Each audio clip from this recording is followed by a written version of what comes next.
Hello and welcome in my YouTube channel law official. इस video में हम discuss करेंगे कॉन्ट्रैक्ट ऑफ इंडेमनिटी।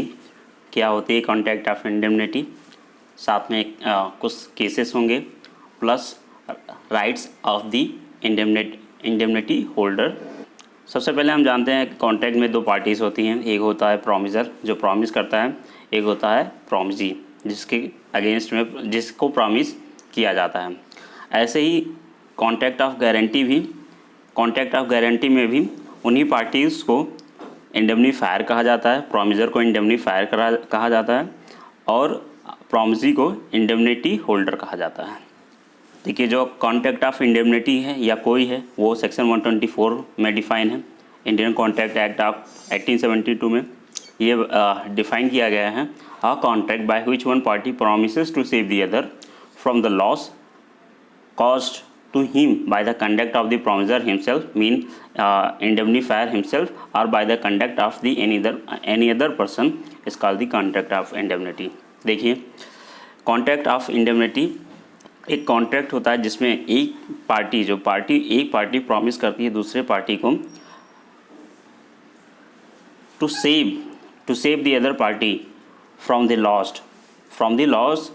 अगर कोई लॉस दूसरी पार्टी को राइज होता है by the conduct of the promisor himself, मतलब जो प्रॉमिस कर रही है पार्टी उससे या फिर किसी अदर पर्सन की वजह से, तो उस केस में जो प्रॉमिसर होगा वो इंडेमनीफाई करेगा प्रॉमिसी को। देखिए, जितने भी कॉन्ट्रैक्ट इंश्योरेंस के कॉन्ट्रैक्ट होते हैं, जैसे आप अपना गाड़ी का इंश्योरेंस कराते हैं वो भी कॉन्ट्रैक्ट ऑफ इंडेमनिटी है। अपने फ़ोन का इंश्योरेंस कराते हैं वो भी कॉन्ट्रैक्ट ऑफ इंडेमनिटी है। अपने घर का इंश्योरेंस कराते हैं वो भी कॉन्ट्रैक्ट ऑफ इंडेमनिटी है। तो ये सारे एग्जांपल्स हैं कॉन्ट्रैक्ट ऑफ इंडेमनिटी। अब समझ लेते हैं कि loss cause to him by the conduct of the promisor himself. इसका एक एग्जांपल लेते हैं। मान लीजिए आप एक शोरूम में गए, कार के शोरूम में गए, आपने वहाँ से एक कार ख़रीदा और वहाँ का जो मैनेजर है, मैनेजर ने अपने एक एम्प्लॉय को उस कार का टेस्ट ड्राइव दिखाने के लिए कहा। अब उस एम्प्लॉय की मिस फॉर्चून की वजह से कार जैसे ही शोरूम से निकलता है, उस कार का एक्सीडेंट हो जाता है। तो इस केस में अगर आपने कार का इंश्योरेंस उसी वक्त करा लिया होगा तो यहाँ पे जो मैनेजर होगा वो आपको इंडेमनीफाई करेगा लॉस जो भी अराइजेस होंगे duty conduct of the promisor himself. दूसरा देखते हैं bye the conduct of the any other person. मान लीजिए आप एक कार लेकर जा रहे हैं, अपने एक लेफ़्ट ट्रैक से जा रहे हैं और आपने सीट बेल्ट भी पहन रखा है, आपके ब्रेक भी सही हैं, आपके जो आगे के गाड़ी की जो हेडलाइट्स हैं वो भी सही प्रॉपर वर्किंग कंडीशन में हैं। आप लेफ़्ट डायरेक्शन से जा रहे हैं, सामने से एक गाड़ी आती है खूब रैश ड्राइविंग से, मतलब खूब हाई स्पीड से, और वो आपकी गाड़ी को टक्कर मार देती है। तो इस केस में भी अगर आपने अपने गाड़ी का इंश्योरेंस कराया होगा तो आप जाके क्लेम कर सकते हैं। तो ये जो एग्जाम्पल है ये है कॉन्ट्रैक्ट ऑफ इंडेमनिटी का। जैसे इसमें भी दो पार्टीज़ होती हैं, प्रॉमिसर और प्रॉमिसी। प्रॉमिसर को कहा जाता है indemnifier who promise to indemnify, और इंडेमनिटी होल्डर जो प्रॉमिसी होती है उसको कहा जाता है indemnity holder whom to be indemnify. देखिए, जो इंडेमनिटी का लिटरल मीनिंग है वो है duty to make good any loss damage incurred by the another person. Duty to make good any loss mean to compensate for any loss, damage जो भी नुकसान उठाया गया है दूसरे व्यक्ति के द्वारा, या फिर दूसरे शब्दों में कह सकते हैं कि ये राइट होता है इंजर्ड पार्टी का to claim reimbursement for the loss, जो नुकसान हुआ है या फिर जो भी डैमेज हुआ है उस पर्सन का। तो अगर दूसरे शब्दों में ये भी कह सकते हैं कि अगर कोई चीज़ आपकी राइट है तो हो सकता है दूसरे पर्सन के लिए वो चीज़ ड्यूटी हो। तो इंडेमनिटी का मीनिंग है वो किसी को कंपनसेट करना, किसी भी लॉस के लिए कंपनसेट करना, भरपाई करना। जैसे इंडेमनिटी फायर का जो यहाँ पे ड्यूटी हो जाता है कि दूसरे पार्टी को वो इंडेमनीफाई करे, और इंडेमनिटी होल्डर का यहाँ पे वो राइट हो जाता है कि इंडेमनिटी फायर उसको इंडेमनीफाई करे किसी भी लॉस या डैमेज से। देखिए जैसे एक चीज़ समझ लेते हैं, जो सेक्शन 24 है उसमें कहीं भी, देखिए जो सेक्शन 24 है वो ऑफन यूज़ किया मतलब अक्सर यूज़ किया जाता है इंश्योरेंस कॉन्ट्रैक्ट के लिए, बट जो सबसे इम्पॉर्टेंट चीज़ है यहाँ, इम्पॉर्टेंट चीज़ है, नोट करने वाली बात है, life insurance contract of indemnity में नहीं कवर है। इसके कई रीजन्स हैं। एक तो मान लीजिए ये इंडेमनीफायर है, बी है इंडेमनिटी होल्डर, या प्रॉमिसर, ये है प्रॉमिसी। अगर ये लाइफ इंश्योरेंस होता है तो हम एक चीज़ जानते हैं, जो कॉन्ट्रैक्ट है वो एग्रीमेंट बिटवीन द पार्टीज़ है। मतलब एग्रीमेंट बिटवीन द पार्टीज़ है, मतलब मतलब थर्ड पर्सन अगर इनके बीच में कोई ब्रीच ऑफ कॉन्ट्रैक्ट होता है तो इसको नहीं इन्फोर्स करा सकती है under the concept of the privity of the contract. मतलब ऐसे लोग जो कॉन्ट्रैक्ट से अवेयर नहीं है वो किसी भी कॉन्ट्रैक्ट को इन्फोर्स नहीं करा सकते हैं किसी भी कोर्ट में। और दूसरी बात, एक लीगल मैक्सिम है, एक्सियो पर्सनलिस मेरिटर कम पर्सोना, मतलब person's right to action dies with the person. मतलब अगर ये बी ने अपना लाइफ इंश्योरेंस कराया है और उसका डेथ हो जाता है तो उस केस में इस मैक्सिम के बेस पे कह सकते हैं कि जो उसके बी का जो राइट ऑफ एक्शन है वो भी डेथ हो जाएगी उसी के डेथ की वजह से। इसीलिए लाइफ इंश्योरेंस को कॉन्ट्रैक्ट ऑफ इंडेमनिटी में इंडिया में कवर नहीं किया गया है। अब एक केस है एडम्सन वर्सेस जार्विस। इसको हम पहले ग्राफिकली समझते हैं, उसके बाद हम इस फैक्ट्स को भी पढ़ेंगे। यहाँ पे ये डिफेंडेंट प्लेंटिफ को कहता है, जो कि जिसका रोल है ऑक्शन करना चीज़ों को, जो कि ऑक्शनर है। प्लेंटिफ डिफेंडेंट को कहता है कि मेरे कुछ कैटल्स हैं, इनको पब्लिक में ऑक्शन कर दिया जाए, मतलब कि ऑक्शन मीन कि उसे पब्लिकली बोली लगा के उसको बेच दी जाए। इसके डिफेंडेंट के कहने पे प्लेंटिफ इस कैटल्स को गाय को वो पब्लिक में बेच देता है। बाद में ये पता चलता है कि जो ये कैटल्स थी ये इस डिफेंडेंट की थी ही नहीं, इस डिफेंडेंट को नहीं बिलोंग करती थी। तो ऐसे में जो ट्रू ऑनर होता है, जो कि ये हैं, ट्रू ऑनर होता है, वो प्लेंटिफ के ऊपर केस कर देता है कि इन्होंने रॉन्गफुली मेरे कैटल्स को सेल कर दिया है, और उसके लिए प्लेंटिफ को इसको जो भी इसका कॉस्ट होता है उसको देना पड़ता है, रियल ऑनर को उसको अमाउंट वापस करनी पड़ती है। बाद में ये जो प्लेंटिफ होता है ये डिफेंडेंट के ऊपर केस करता है कि जितना भी अमाउंट इसने इस पर्सन को पे किया है उसको ये डिफेंडेंट प्लेंटिफ को रीपे करे। तो देखिए यहाँ पे जो कॉन्ट्रैक्ट था, इनिशियली कॉन्ट्रैक्ट हुआ था उनके बीच में selling of the cattle, but यहाँ पे कॉन्ट्रैक्ट ऑफ इंडेमनिटी था ही नहीं। बट कोर्ट ने ये कॉन्सेप्ट ये कहा कि अल्दो यहाँ पे कॉन्ट्रैक्ट ऑफ इंडेमनिटी के लिए कॉन्ट्रैक्ट नहीं किया गया था, बट यहाँ पे implied form of contract of indemnity था कि अगर कोई लॉस प्लेंटिफ को होता है तो डिफेंडेंट उसके लिए लाइबल होगा, प्लस उसको इंडेमनीफाई करेगा। ये कॉन्सेप्ट कॉन्ट्रैक्ट ऑफ गारंटी में जब हम पढ़ेंगे तो जो एजेंट होता है उसका राइट होता है to be indemnify by the principal.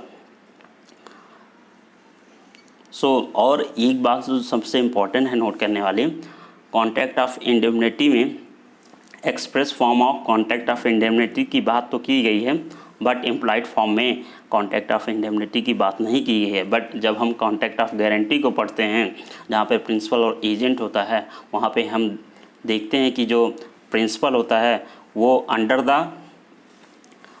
Under the duty of law होता है कि वो अपने एजेंट को इंडेमनीफाई करेगा अगर कोई भी लॉस होता है एजेंट को in the conduct of the business. So हम इस फैक्ट को भी पढ़ लेते हैं कि क्या है। द प्लेंटिफ एंड ऑक्शनर, ये auctioneer, the plaintiff and auctioneer sold certain cattle on the instructions of the defendant. मतलब जो प्लेंटिफ है वो डिफेंडेंट के कहने पे कुछ कैटल्स को बेच देता है। Later it come to know that the auctioneer sold the cattle did not belong to defendant. मतलब जो भी कैटल्स को ऑक्शनर ने बेचा है वो डिफेंडेंट को मतलब उसको बिलोंग ही नहीं करते हैं, वो उसका रियल ओनर, डिफेंडेंट उसका रियल ओनर ही नहीं है। But to the another person who made the auctioneer liable, और जो रियल ओनर होता है वो ऑक्शनर को लाइबल कराता है और उससे ऑक्शनर को सू कर देता है कि उसके जो अमाउंट है वो उसको भरपाई करे। The auctioneer in turn sued the defendant for the loss he had suffered by the acting on the defendant restrictions. अब यहाँ पे जो प्लेंटिव होता है मतलब कि ऑक्शनर वो डिफेंडेंट को सू करता है, जो ऊपर भाई साहब काले चश्मे पहने हुए हैं तो उनको सू करता है। The court determined that the plaintiff having acted on the request of the defendant was entitled to assume that what he turned be wrongful he would be indemnified by the defendant। Court ने ऐसा बोला कि यहाँ पे ये मतलब implied form में था कि अगर प्लेंटिफ को कोई लॉस होता है तो वहाँ पे डिफेंडेंट उसको इंडेमनीफाई करेगा। सो ये था पूरा फैक्ट। और जो सबसे इम्पॉर्टेंट कॉन्सेप्ट निकल के आया इसमें कि यहाँ पे implied form of contract of guarantee था, जो कि implied form of contract of indemnity था, जो कि कॉन्ट्रैक्ट ऑफ गारंटी में भी पाया जाता है। देखिए ये इसका जो इंडेमनिटी है ये मतलब ब्रिटिश से जब ब्रिटिशर्स थे तो उससे डेवलप हुआ है, इसलिए बोला जाता है कि indemnity as a concept develop under the common law. अब देखिए इसकी अब स्कोप क्या है, एप्लीकेशंस क्या हैं। The expression indemnity loss incurred by event or the incident may not depend on the conduct of the person and therefore included loss due to the accident or event which have not been caused by the indemnifier।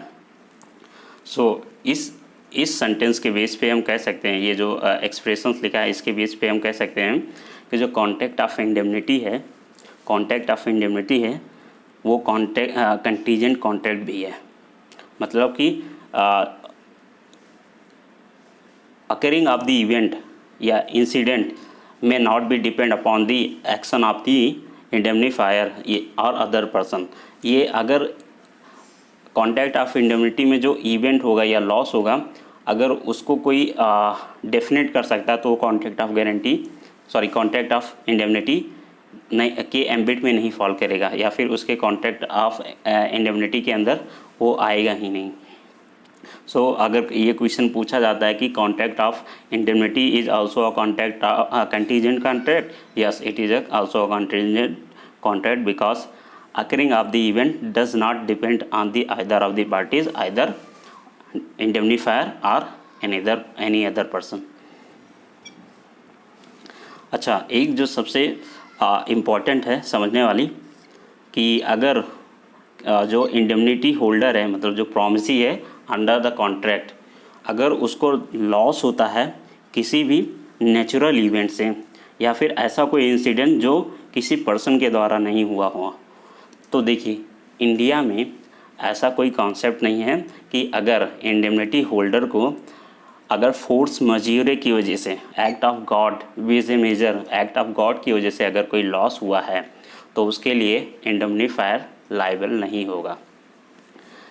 मैं repeat कर रहा हूँ, अगर indemnity holder को कोई भी loss हुआ है natural event mean disaster, earthquake, storm, lightning या एनी अदर नेचुरल इवेंट की वजह से अगर इंडेमनिटी होल्डर को कोई लॉस हुआ है उस केस में इंडेमनीफायर लायबल नहीं होगा to compensate the indemnity holder को, इंडेमनिटी होल्डर को वो कंपनसेट करने के लिए उसकी कोई ड्यूटी नहीं अराइज होती है। बट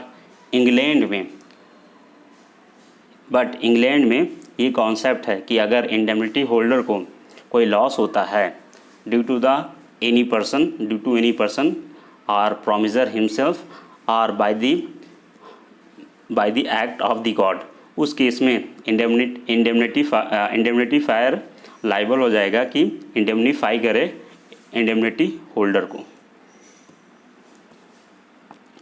अब एक दूसरा केस है, उसको समझ लेते हैं ग्राफिकली, उसके बाद हम फैक्ट को पढ़ते हैं। इसमें देखिए, ये जो फर्म होता है, फर्म एक अपॉइंट करता है कमीशन एजेंट को। कमीशन एजेंट ऐसे लोग होते हैं जो कोई काम, पर्टिकुलर काम करने के लिए आपसे चार्जेस करते हैं उस काम के लिए। तो ये फर्म अपॉइंट करती है एक कंपनी को कि ये सप्लायर ऑफ द गुड्स, यहाँ से गुड्स लेंगी और यहाँ से गुड्स लेंगी और ये गुड्स इस फर्म को सप्लाई करेगी। सो इनके कहने पे, फर्म के कहने पे ये कंपनी यहाँ से एक ऑर्डर मंगाती है कुछ गुड्स का, और जब टाइम आता है कि ये जो गुड्स है फर्म अपने मतलब कस्टडी में ले, उस समय जो फर्म होता है वो अनेबल हो जाता है जो अमाउंट है पे करने में। ऐसे केस में जो सप्लायर ऑफ द गुड्स होता है, जो गुड्स सप्लाई करता है कंपनी को, वो सू कर देता है for the breach of the agreement. फिर ये जब सप्लायर ऑफ द गुड्स इसके कंपनी के ऊपर सू कर देता है, तो जब सू करता है अमाउंट के रिकवरी के लिए, उसी वक्त कंपनी दिवालिया घोषित हो जाती है और फिर ये कंपनी फर्म को सू कर देती है। तो कोर्ट है वो कहती है अल्दो ये जो कंपनी है लिक्विडेट हो चुकी है, मतलब दिवालिया घोषित हो चुकी है, फिर भी ये जो कंपनी है फर्म से रिकवर कर सकती है जो भी अमाउंट इस सप्लायर ऑफ द गुड्स को पे करना है। सो ये जो कॉन्सेप्ट है ओवरऑल बेस्ड है कॉन्ट्रैक्ट ऑफ इंडेमनिटी में। हम फैक्ट को पढ़ते हैं, फिर हमें ये अच्छे से समझ में आएगा कि इसका नाम है Osman Jamal and sons limited versus Gopal Purushottam. देखिए, a company was acting as a commission agent of firm X. यहाँ पे जो फर्म ऊपर था वो फर्म एक्स था। The company purchase certain goods for the firm and the firm fail to take the goods. मतलब उसके जो अमाउंट है गुड्स के वो पे नहीं कर पाती है वो फर्म, और does the supplier of the goods become entitled to recover from the company certain sum of money as damage for the breach. Before paying the company went into liquidation, the Calcutta high court held that the official liquidator of the company could recover the amount payable to the supplier from the firm। मतलब although company liquidation में चली गई है, but जो company है वो सब amount को रिकवर कर सकती है फर्म से जो भी अमाउंट पे करना है सप्लायर को। even though the official liquidator of company had not paid the amount to the supplier of the goods। सो ये था कॉन्सेप्ट कि यहाँ पे जो फर्म थी वो अंडर दी ड्यूटी थी कि यहाँ पे जो फर्म है वो कंपनी को इंडेमनीफाई करेगी for any conduct of business. So यहाँ पे जो फर्म होगा वो इंडेमनीफायर होगा और जो कंपनी होगी वो इंडेमनिटी होल्डर हो जाएगी। अब देखते हैं कि जो कॉन्ट्रैक्ट ऑफ इंडेमनिटी है वो कब वैलिड माना जाएगा। देखिए, सबसे पहले इसमें सारे एसेंशियल्स होने चाहिए कॉन्ट्रैक्ट के, जो सेक्शन 10 में डिफाइन है। 2 person, competent person, sound mind और लॉफुल एग्रीमेंट, लॉफुल ऑब्जेक्ट, ये सारी चीज़ होने चाहिए। जैसे एन एग्रीमेंट, उसमें जो the object of which is oppose to the law or against the public policy is either unlawful or void depending upon the section of the law which it is made. मतलब कोई भी unlawful के लिए नहीं होना चाहिए contract of indemnity.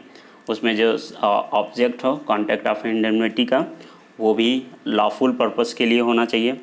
कोई ऐसा कॉन्ट्रैक्ट ऑफ इंडेमनिटी नहीं कर सकते हैं जो पब्लिक पॉलिसी को अपोज करती हो। और जो सेक्शन 10 है उसको भी फुलफ़िल किया जाना चाहिए। अब हम देखते हैं rights of the indemnity holder. जो इंडेमनिटी होल्डर है उसके क्या राइट्स हैं, ये डिफाइन है सेक्शन 125 में, और कॉन्ट्रैक्ट ऑफ इंडेमनिटी डिफाइन है सेक्शन 124। देखिए, इंडेमनिटी होल्डर के पास है राइट टू रिकवर डैमेजेस, मतलब जो इंडेमनिटी होल्डर है वो सारे डैमेजेस रिकवर कर सकता है, which he might have been compelled to pay in any suit in respect of the damage covered by the contract। और जो दूसरी राइट्स है वो कोई भी अमाउंट या कॉस्ट रिकवर कर सकता है जो किसी भी केस को इंस्टीट्यूट करने के लिए, मतलब कि to start, institute mean to start, किसी भी केस को शुरू करने के लिए या किसी भी केस में डिफेंड करने के लिए जो भी इंडेमनिटी होल्डर ने अमाउंट को, कॉस्ट को अप्लाई किया है, वो उस कॉस्ट को वो रिकवर कर सकता है। जो थर्ड राइट है इंडेमनिटी होल्डर का, right to recover sum paid under the compromise, मतलब अगर किसी केस में कंप्रोमाइज़ के लिए किसी केस में किसी मैटर को कंप्रोमाइज़ करने के लिए इंडेमनिटी होल्डर ने अगर कोई अमाउंट पे किया है, कोई सम पे किया है, तो इंडेमनिटी होल्डर उस अमाउंट को, उस सम को वो रिकवर कर सकता है। बस उसको इस तरीके से एक्ट करना होगा कि वो एक ही must be a prudent and authorise by the indemnifier, मतलब उसके जो एक्ट हों वो विद इन द कॉन्ट्रैक्ट के लिमिट हो। अगर उसके ऑल अबव, मतलब उसके ऊपर भी जाके अगर कोई अमाउंट एक्सीड अमाउंट पे करता है तो उसके लिए इंडेमनिटी फायर नहीं लायबल होगा। मान लीजिए किसी केस में कंप्रोमाइज़ करने के लिए इंडेमनिटी होल्डर ने किसी भी ऑफिसर को घूस दिया या फिर घूस दिया, तो वो उस घूस के अमाउंट को, जो कि अनलॉफुल है, ऐसे अमाउंट को वो नहीं रिकवर कर सकता। वो सिर्फ उन्हीं कॉस्ट को रिकवर कर सकता है जो सिर्फ लॉफुल हो। Right to sue for specific performance, he is entitled to sue the for specific performance if he had incurred absolute liability and the contract covers such liability। वो तभी सू कर सकता है उस absolute liability के लिए जब कॉन्ट्रैक्ट में ऐसी बात प्रोवाइडेड किया गया हो। The promisee has a right to enforce contract acting within the scope of the authority he is entitled to recover from the promisor। Promisor mean indemnifier। And now time to say goodbye until we meet in our next video. Till for like, share and subscribe this video.